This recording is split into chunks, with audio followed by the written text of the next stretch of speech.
오늘은 야게의 아들 아굴의 자문이다라고 이렇게 1절에 나와 있습니다. 아굴이 누군가 우리가 저자를 아는 것은 중요하지만 정확하게 이 저자가 누군지 밝혀져 있지 않습니다. 솔로몬이라고 하는 그런 분들도 있고 솔로몬이 아니다. 여러 말씀을 봤을 때 이건 솔로몬이 아니고 아마 솔로몬 시대 때 살았던 그러한 분이 아닌가 이렇게 생각합니다. 물론 저자를 아는 것이 우리가 본문을 이해하는데 큰 도움이 되지만은 또 이 저자가 누군지 또 하나님이 굳이 알려주시지 않는 그런 저자인데 우리가 너무 그렇게 판단할 필요는 없을 겁니다. 오늘은 말씀이 아무래도 조금 형식이나 양식이 다르다는 것을 우리가 금방 눈치를 챌 수가 있습니다. 이 30장 잠언은 여러모로 자주 인용이 되고 하는 부분인데요. 우리가 좀 더 전체 신학적인 의미에서 이 본문을 또 좀 살펴보는 것도 우리가 유익함이 있을 것이다라고 생각합니다. 무엇보다 먼저 2절에서 4절까지 이 말씀이 우리에게 눈에 띄는데요. 2절에 보면 사람의 총명이 내게 없다. 나는 짐승이라. 나는 다른 사람에게 비하면 짐승이라. 이렇게 시작하고 있습니다.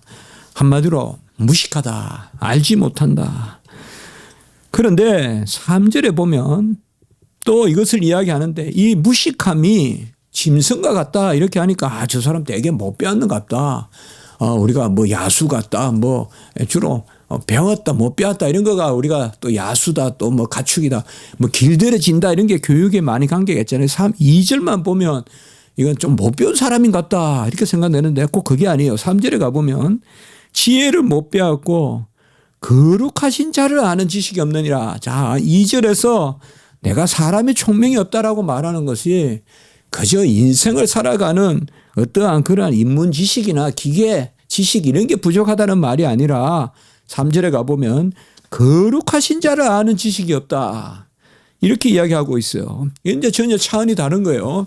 바로 하나님을 아는 지식이 내게 없고 내가 그 지혜도 배우지 못했다. 그리고 나서는 4절에 가보면요. 이걸 보편화시켜요. 나만 그러냐? 아무도 모른다 이거죠. 그러니까 여기 2절에서 지금 4절까지는 상당히 아주 주도 면밀한 그러한 글쓰기예요. 사실상 우리가 하나님을 아무도 알 자 없다. 나도 모른다. 짐승과 같다. 하나님 앞에 서면 이 사람의 총명이라는 것은 태초에 우리에게 주어진 그런 무죄하고 순수한 총명이 아니라 이제 타락한 인류이기 때문에 사실 여기 사람의 총명이 내게 없다는 것은 다른 사람은 무슨 총명이 있는데 나는 없다 이런 게 아니라 하나님 앞에 우리가 아무것도 아는 것이 없다.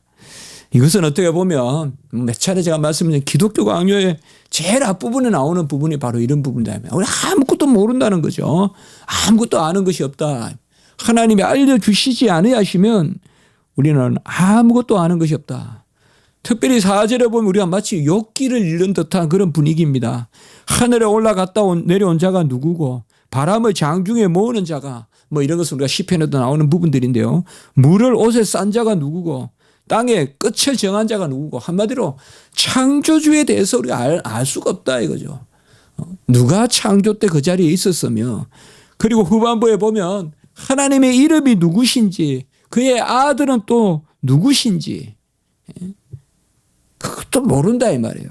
그래서 이게 오늘 이 시편에서는 우리가 스스로 알 수 없다. 이걸 지금 말하고 있습니다. 어떤 사람 간의 상대적인 지식이 아니라 하나님 앞에서의 절대적인 지식. 우리가 좀 더 다른 말을 표현하면 계시에 대한 지식이 없다 이거예요. 우리 인간은 계시에 대한 지식이 스스로 없다. 그리고 바로 이어지는 5절과 6절에 보면 우리가 칼빈의 기독교 강요를 보면 먼저 우리 인간은 스스로 알 수 없다 하고 하나님이 알려주셔야 한다. 그걸 선포하고 난 다음에 일반 계시, 특별 계시 이렇게 다루는데 오늘 여기서는 조금 말씀이 특별 계시가 먼저 나와요.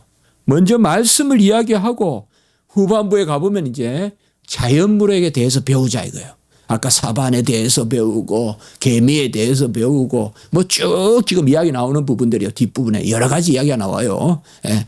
그래서 먼저 5절과 6절의 말씀에 보면 우리가 아무 지식이 없는데 이 지식은 하나님이 우리에게 알려주셔야 되는데 어떻게 알려주시느냐. 바로 5절에 하나님의 말씀이 어떠냐 이렇게 말하고 있습니다.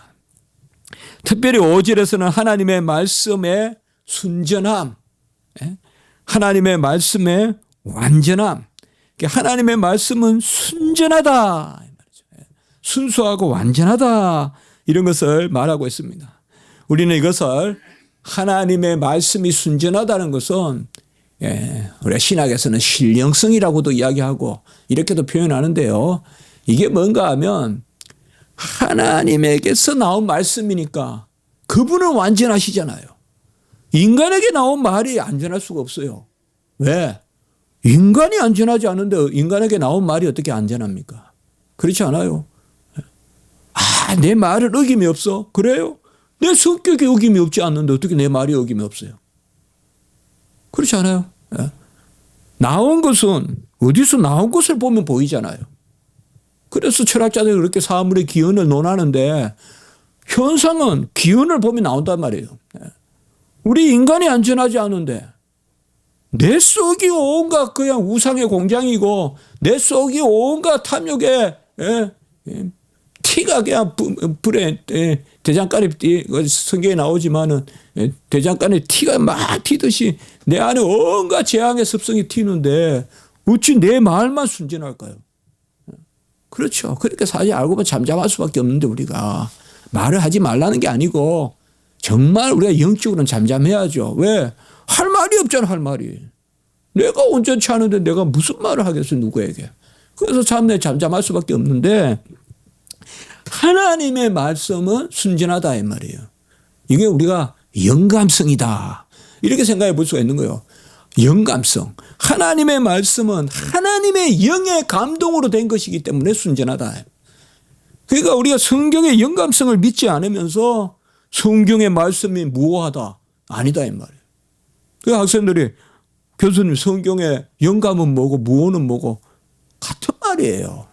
제가 항상 그렇게 이야기하거든요.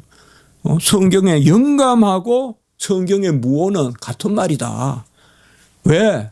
영감이란 말이 하나님의 영으로 감동시킨 것이고 하나님은 완전하시고 거짓이 없고 오류가 없으시니까 그의 말씀은 무효하니까 성경의 영감성이 무엇은? 성경의 무효에 대해서 글을 써야 되는데 글이 없어요.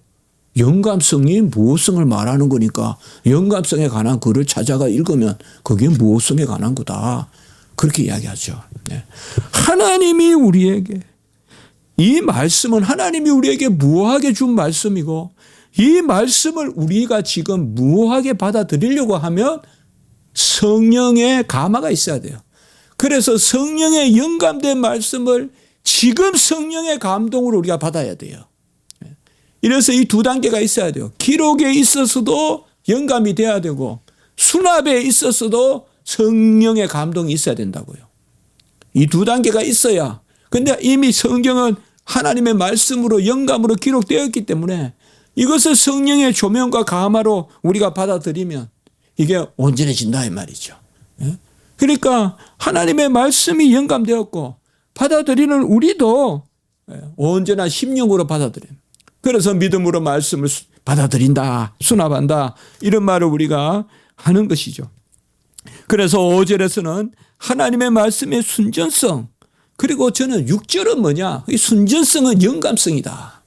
6절은 뭐냐면 그의 말씀에 더하지 말라. 이건 완전성, 충족성. 하나님의 말씀은 완전하고 충족하기 때문에 not to be filled, 더 이상 채워질 수가 없는 말씀이다 이 말이에요. 이제 다 채워졌기 때문에 더 채워질 게 없는 그것이 바로 하나님의 말씀이다라고 이렇게 탁 못 박아서 이야기하고 있습니다. 말씀에 더하지 마라. 서기관과 바리새인들의 가장 큰 죄가 말씀을 가감하는, 지킬만 하면 막 만들어가 자기 자랑, 말씀으로 자기 의를 드러내려고 하고 지키기 어려우면 싹싹싹싹 이렇게 피해가고 그래도 더하고 빼는 거, 이 가감하는 거, 이게 이제 우리 주님이 가장 그것을 1.1억이라도 경하게 여기지 말라 했다. 그래서 먼저 말씀에 대해서 그렇게 이야기하고 있습니다. 우리는 하나님의 말씀을 받는 자의 자리에 있기 때문에 말씀을 판단해서는 안 됩니다. 교회에 와서 말씀 판단하면 안 돼요. 말씀은 순종하고 영의 역사로 성령의 감화로 복종하는 게 바로 하나님의 말씀을 받아들이는 거예요. 기본 자세가 그렇게 돼야 돼요. 그냥 말씀에 대해서 시시콜콜 따지고 말씀에 대해서 이것은 부족하다 남는다 내가 다 그냥 저울에 올려놓고 청량하고 그것은 완전치 않습니다. 이것이 오늘 여기에 잠언에서 말씀되고 있어요. 그래서 우리가 2절에서 4절까지는 나는 아무것도 모르다. 짐승과 같다. 그런데 하나님의 말씀은 순전하고 하나님의 말씀은 더할 바 없이 완전해서 이 말씀이 우리에게 역사한다. 이렇게 지금 오늘 여기에 말씀하고 있습니다. 여기까지는 우리가 상당히 이 잠언이 아주 앞부분에 오늘 6절까지는 보면 아주 체계적으로 이렇게 진행이 되다가 이제 후반부에 가보면 7절부터는 33절까지 끝에까지 여러 가지 이제 사례들이 나옵니다. 사례들이 나오는데 먼저 보면 7절에서 9절까지 보면 바로 거짓말이나 헛된 것 하지 말고 족할 줄 알아라. 그래서 8절과 9절에 우리가 보면 아주 중요한 말씀이죠. 너무 가난하게도 하지 말고 너무 배부르게도 하지 마라. 너무 가난하게도 하지 말고 배부르게도 하지 마라. 너무 배불러서 하나님을 모른다고 할 정도로 하나님 없어도 삽니다. 이게 하나님 모른다는 거 아니에요. 배부르니까 뭐 기도도 안 하고 그냥 건강하니까 기도도 안 하고 이런 게 있죠. 우리가 배고프면 기도하죠. 몸이 아픈 건 기도하는데 그러니까 여기 지금 그것을 이야기하고 있어요. 그래서 사실 여기 7절에서 8절까지는 뭔가 하면 하나님과 우리 사이의 관계. 그러니까 오늘 이 5절과 6절의 말씀으로 우리가 하나님 앞에 서야 되는데 이 말씀은 하나님이 우리에게 주셔야 되는 말씀이고 하나님부터 나온 말씀이어야 되고 우리는 그 말씀을 그냥 받아서 더하면 안 되고 더하면 안 돼요. 그냥 그대로 그 말씀을 받아서 아멘 해야 되고 그리고 우리의 입장은 뭐냐? 그 말씀을 받는 가운데서 하나님과의 관계를 중심으로 삼자. 그러니까 내가 이 땅에서 많이 가져서 내 수중에 돈이 많고 우리 경내에 사람들이 많이 머물고 내 수하에 종들이 많고 그것을 자랑하는 것이 아니라 하나님과의 관계가 온전해지는 것. 그래서 사실 이랬으면 좋겠어요. 이랬으면. 사실 우리나라도 이렇게 돼야 돼요. 외국의 선진국에 가보니까 그래요. 딱 자기 쓸 거 쓰다가 죽어요. 그게 외국 선진국에 제가 보니까 미국이나 영국이나 뭐 아주 잘 사는 사람은 저는 보지 못했습니다만은 기본 태도가 그래요. 뭐 여기 남겨놓고 이런 거 아니에요. 그러나 자기들이 쓸 것은 정확하게 챙겨요. 노후에도 그거는 이제 국가가 더 많이 보장해 주면 그 사회 보장이 잘 돼 있는 나라고. 그 어떻게 보면 우리는 그냥 쫓기듯이 도적이 쫓기면 도둑놈이 먹을 게 없으면 남 집에 들어가면 가하게 막 꽝꽝 채워가 오잖아요. 그럴 필요가 없는 거죠. 왜요? 후손들도 선진국은 그래요. 후손들도 그냥 쟤들도 잘 살 거라 생각하는 거예요. 선진국은. 우리는 아직까지 내가 뭔가 안 놔두면 쟤들이 어떻게 살까? 내가 상속을 안 해주면 쟤들 뭐 먹고 살까? 이게 아직 우리나라 정신이에요. 그러나 선진국은 뭔가 하면 별일 없으면 쟤들도 잘 살 텐데 뭐 이렇게 생각하는 게 우리 선진국이에요. 사회보장이 돼 있고 해가지고. 그래서 자아 개발해라. 열심히 자기 좋아하는 거 해라. 제가 봐서는 그래요. 그러니까 아르바이트 하는 학생들한테 제가 전에 불어 좀 가르쳐 달라. 그러니까 한 시간에 얼마 이야기 딱 냉정하게 한 시간에 얼마.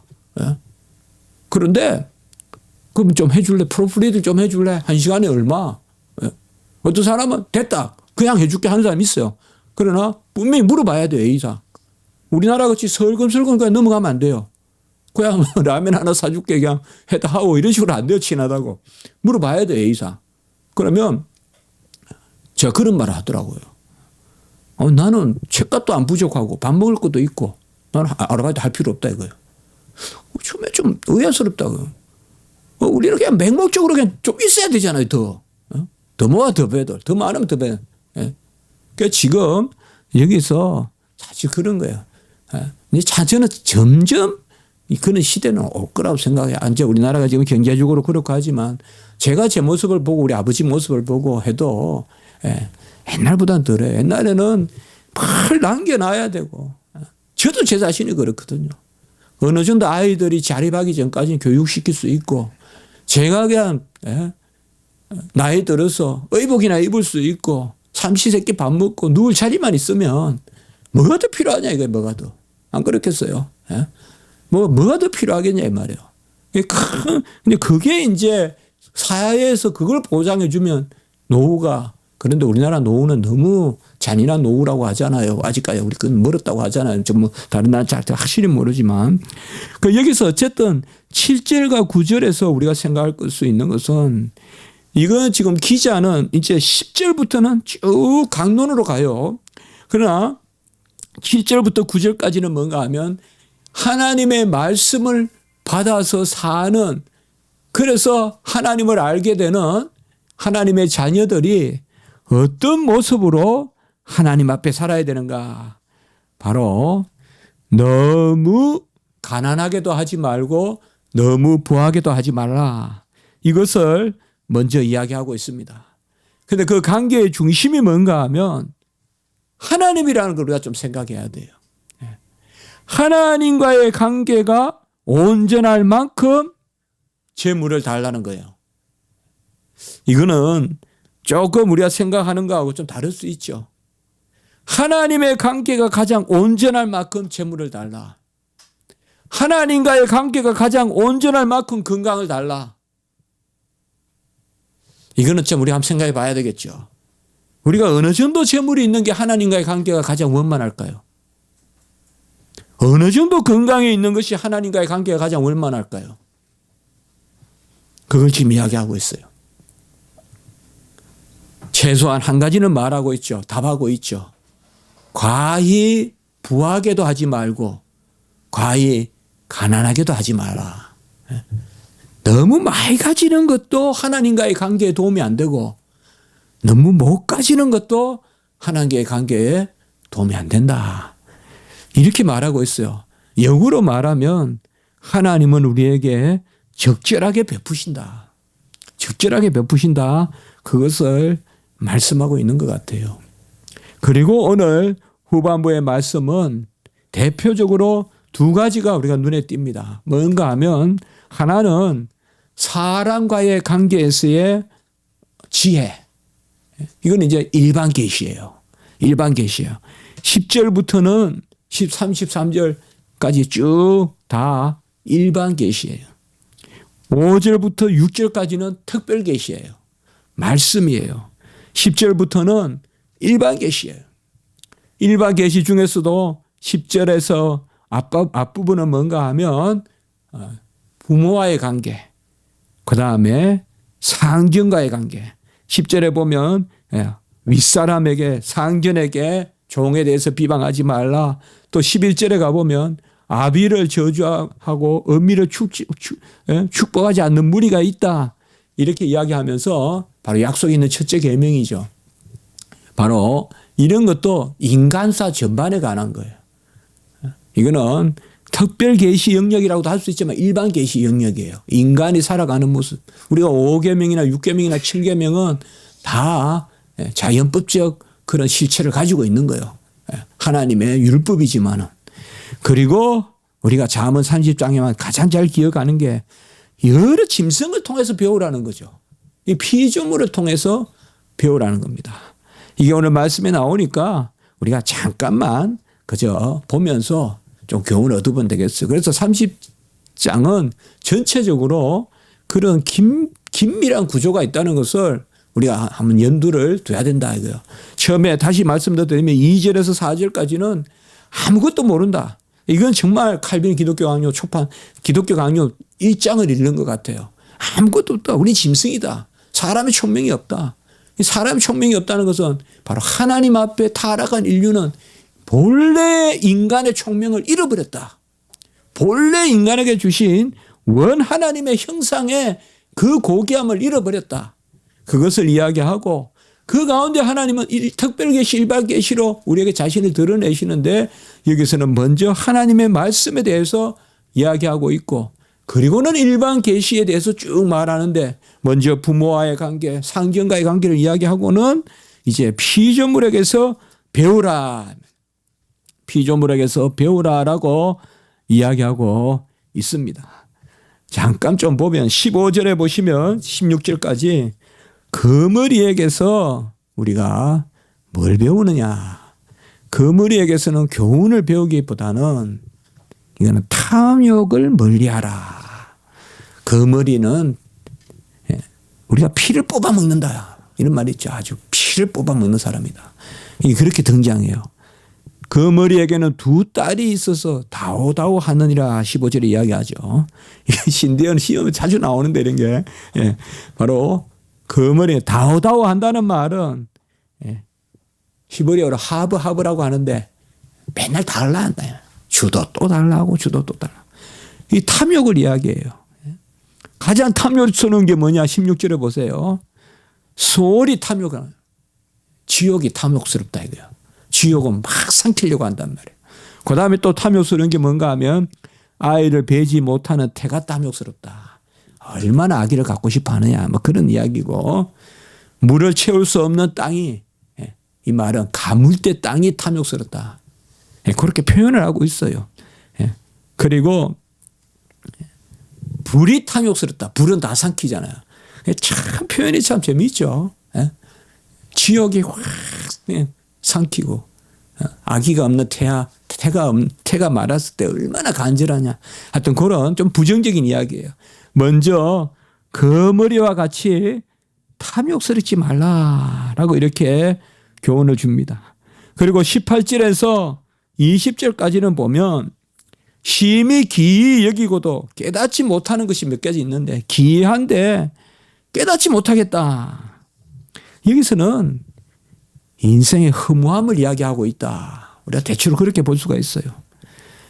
독수리가 공중에 싹 날아가지만은 그 자취를 쫓아갈 수가 없다 이거죠. 우리가 뭐 비행기도 못 쫓아가지. 독수리가 탁 날아가는 흔적이 어디 있냐. 뱀이 바위 위로 반석 위로 가는 흔적이 어디 있냐. 바다에 배가 지나간 흔적이 어디 있냐. 이렇게 이야기해서 허무하다. 바로 인간이 남길 수 없는, 쫓아갈 수 없는 그런 것이 몇 가지 있다라고 이야기해요. 이것은 상당히 좀 다르죠, 솔로몬하고 우리가. 그래서 이제 이 주석에서 보니까 이것은 솔로몬이 쓰기 어렵다. 이거는 어떻게 보면 요새 철학자들 모습하고 비슷해요. 지금 딱 이제 좀 문학적이라고도 할까요? 좀 허무하다 말이에요. 또 남자와 여자가 그렇게 사랑하는 것 같아도 흔적이 보면 다 없다 이거죠. 남는 게 뭐가 있냐. 허무하다. 이걸 배우라는 거예요 지금.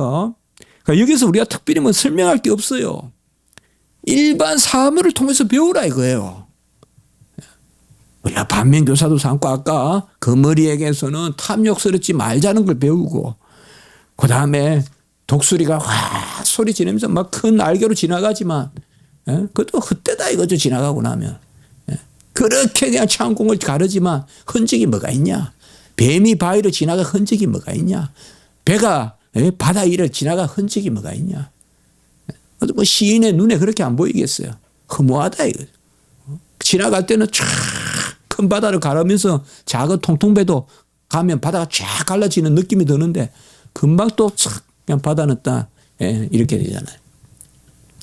그리고 21절에 보면 세상을 진동시키며 세상을 견딜 수 없는 것. 이것은 불의하고 부정적인 것이다라고 이렇게 이야기하는데 어떻게 보면 이것은 우리가 알 수 없는 것이다 이 말이죠. 세상에 견딜 수 없는 것이 뭔가 하면 종이 임금이 된 것, 미련한 자가 배부른 것. 아이 저 사람 지혜도 없는데 배가 부르고 잘 먹고 살고 종이 임금이 돼 있고 뭐 회록과 같은 사람도 뭐 크게 보면 그렇다고 볼 수 있잖아요. 어떻게 보면 물론 종은 아니지만. 네. 그다음에 미움받는 여자가 시집가고 저런 사람을 누가 데려갈까? 뭐 싹 썩이고 그냥 언제 그러냐 식으로 아주 여주승려같이 해서 또 좋은 사람하고 결혼하고. 그러니까 인생의 어떤 다변적인 그걸 이야기하고 있어요. 무슨 뭐 우리가 신학적으로 설명할 건 없어요.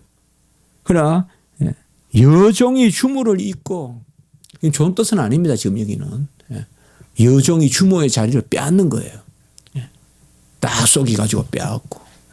이러한 일들이 견딜 수 없는 일들이 이 세상에서는 일어난다. 배우라.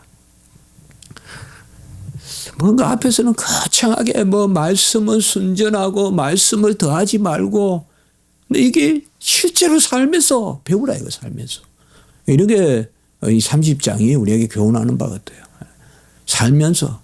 그리고 이제 또 24절에 보면 땅에 작고도 가장 지혜로운 것이 내시 있으니 이거 우리도 시험 칠 때 나왔던 것 같아요. 여기 내 짐승에 들어가지 않는가 하면서 1, 2, 3, 4 해가지고. 가장 작고도 지혜로운 것이 4가지가 있으니 또 배우라는 거죠. 첫째는 개미다. 개미는 우리나라에서 개미를 생각하는 거와 비슷한 것 같아요. 뭐 만국 용어 개미는 뭐 영어 표현에도 보면 개미는 부지런하게 표현이 되잖아요. 힘이 없는 동류로 돼 먹을 것을 미리 준비하는 개미. 그러니까 개미를 통하여서 미리 준비하는 것을 배우라. 또 26절에 보면 약하되 집을 바위 사이에 짓는 사반과 이건 사반은 부지런한 거 이런 것도 되지만 지혜로운 거. 그러니까 평지에 지으면 습격당하니까 이 사반이라는 것이 뭐 다람쥐 같이 생겼으면 여우 같이 좀 큰 다람쥐 같이 생겼다 할까요? 제가 보니까 뭐 고양이 같습니까? 하여튼 그렇게 생긴 겁니다. 이게 쪽제비갑니까? 잘 모르겠어요. 사반이 그런 거예요. 뭐 구체적으로 알 필요는 없지만 우리는 있으면 거기 가면 많아요. 사반이. 강야에. 그러니까 이 사반에게 배우라는 거예요. 집을 높은 곳에 짓는다. 그리고 때를 지어 다니는 메뚜기. 오지 앞에 누가 따라오라 안 해도 서로 협력하고 같이 모여 다니고 그런 것이 메뚜기와 그리고 손에 잡힐만 하여도 왕궁에 있는 도마뱀과 뭐 이것에 대해서는 주석이 뭐 일치하지 않더라고요. 그러나 왕궁에 있는 도마뱀이다. 이것도 역시 지혜로운 거. 막 그런 걸 이야기하는 것 같아요. 그러니까 이런 것들에게서 또 배우라라고 이렇게 이야기합니다. 뭐 저는 뭐 시간이 여기 그렇고 해서 이 설교를 한 2번인가 제가 들어본 적이 있어요. 한 번은 신학교에서도 누가 이 설교를 하더라고요. 꽤 진지한 설교를 해야 되는 순간에 이 설교를 하더라고요. 그래서 어떻게 저걸 설교할까 하는데 아예 막 사진도 가져오고 해가지고 사반이 이렇게 생겼다 하고 근데 기억이 나는데 이런 설교는 쉽지는 않아요. 막 메뚜기는 어떻다 사반이 어떻다 그래서 사반같이 살아야 된다 이렇게 설교하면 뭐가 또 일리는 있어요. 있으나 우리가 너무 어렵게 그렇게 안 해도 또 우리 한 장을 다 봐야 되니까 이 4가지에서 배우라. 어쨌든 지혜롭다는 거죠.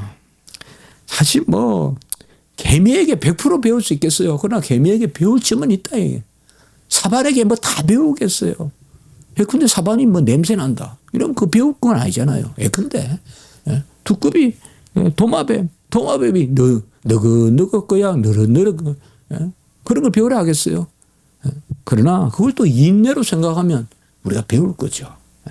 이렇게 보면 느릿느릿해 보여도 또 좋게 보면 그게 인내로 보이고 지혜로 보이고 그러니까 지금 여기서는 잠언 30장에서 그거예요. 다른 게 아니라 제가 그렇게 풀어보려고 하는 거예요.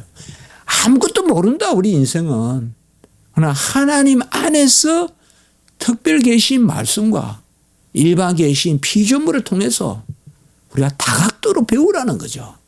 다각도로. 그걸 이야기해 주는 거예요. 미물 하나를 보더라도 개미 하나, 거머리 하나 보더라도 좋은 거는 좋은 거로 배우고 나쁜 것은 그래 안 해야지 하면서 배우라는 거죠. 어떤 성경에서만 배우는 게 아니라 일반 피조물 가운데서도 배우라. 그것을 이야기하고 있습니다. 29절에도 잘 걸으며 위풍 있게 다니는 것 선릇이 있으니 이런 것도 어떤 용맹함 이런 것을 말한다고 볼 수가 있습니다. 이제 말씀을 전체적으로 정리해 보겠습니다. 같이 합시다. 입을 막으라. 32절의 마지막 부분에 보면 내 손으로 입을 막으라. 아까도 제가 말씀을 드렸죠. 우리는 내가 조금 되면 된 줄 알아요. 내가 조금 알면 다 아는 줄 알아요. 내가 조금 의지가 있으면 막 그냥 내가 그냥 장군이라도 할 것 같이 생각해요. 입을 닫으라. 하나님의 말씀은 하나님이 완전하고 하나님이 해전하는 그림자도 없고 순수하기 때문에 그에게서 나온 말씀이니까 완전하고 우리가 모든 것을 피조물 하나 앞에서라도 입을 닫으라. 겸손하게 배우라. 그걸 이야기하죠. 내가 미련하여 스스로 높은 채 하였거니와 내 손으로 입을 막으라. 악을 행하였거든 내 손으로 입을 막으라. 결국 우리가 사물 앞에 서면 부끄럽다 이 말이야. 개미 앞에 서면 내 게으름이 부끄럽고 그렇지 않겠어요? 예? 아까 사반 앞에 서면 내 지혜 없음이 부끄럽고 말이죠. 막 그냥 막 널어놓기만 하고 정리하지 못하고 그런 게 아니라 높은데 탁 그래도 집을 짓고 그런 걸 배우라는 거죠. 안 그렇겠어요? 막 가지만 퍼뜨려 놓는다고 새가 밤에 거할 데가 없잖아요. 높은데 새 집을 지어놔야지 거기서 밤에 추위를 피해서 밤에 잘 거 아니에요. 새끼도 키우고. 이런 것들을 배우라. 입을 닫으라. 입을 막으라. 말씀을 통해서도 배우고 피조물 앞에서도 우리가 서면 입이 닫힌다. 옷 앞에서도 입이 닫히고 나무 앞에서도 입이 닫히고 길 가는 어떤 미물을 봐도 입이 닫히고 오늘 말씀을 통하여서 바로 그 아굴의 말씀을 통해서 우리는 말씀과 또 일반적인 그런 피조물을 통해서 배우고 익히라. 나는 짐승과 같이 모른다. 이게 좀 거창하게 말하면 우리 개역 인신론이다. 개역 인신론이다. 우리는 아무것도 모른다. 하나님이 알려주셔야 한다. 그게 개역 인신론이다. 일반 계시도 특별 계시도 하나님이 은총으로 주신 것이다. 아는 게 은총이다. 그것을 그래서 내 입을 막아라. 내 손으로. 그것을 말씀하고 있습니다. 한번 기도드리겠습니다. 거룩하고 자비로우신 하나님 아버지, 조금 알면 다 아는 것 같고 조금 뛰면 높이 뛰는 것 같고 이런 교만함이 우리에게 있습니다. 하나님 아버지, 순전하고 온전하며 선한 것은 다 여호와께로 나온 것이요 완전하신 분이 입으로 내신 것만이 완전할 줄 믿사오니 우리는 손으로 입을 막고 겸손하고 꼭 전할 것은 생명의 복음을 전하고 우리가 선한 말을 하고 좋은 소식을 전하는 그러한 저희들 되게 도와주시고 시기하고 질투하고 당을 나누고 헐뜯고하는 그런 말, 안 된다고 절망적인 말들 주여 올리지 않도록 우리 도와주시고 모든 말씀 가운데 은혜를 더하시며 특별히 김은진 전도사님 하나님 아버지여 종의 울부짖는 그 기도와 하나님 앞에 간구하며 왜 이런 일이 나에게 라고 하나님께 물을 때 하나님 아버지여 오늘 말씀같이 우리가 품에 물을 안고 또 그 물을 내놓고 하시는 그 하나님을 알 수 없다고 하셨는데 정말 그 가운데서도 하나님의 큰 은혜가 있을 줄 믿습니다. 하나님이시여, 우리는 원컨대 이 병이 하나님이 크게 자신을 드러내시는, 하나님을 드러내시는, 영광을 받으시는 그 도구가 되기를 원합니다. 하나님 아버지, 그를 낫게 하셔서 정말 하나님 살아계신과 하나님이 그를 인도하신과 또 그를 살게 하시되 하나님을 위해서 살게 함으로 하나님이 그를 살리신 것을 친히 우리가 목도하며 그 영광을 보는 그 은혜가 있을 수 있도록 도와주시고, 하나님 친히 치유의 손을 드시고 그 강선을 바라셔서 불쌍한 종을 주님께서 치료하시고 다시 낫게 하시고 회복시켜 주시옵소서. 그 다리를 하나님 보존시켜 주시옵소서. 주여 살펴주시옵소서. 구주 예수 그리스도 이름으로 감사하며 기도드리옵나이다. 아멘.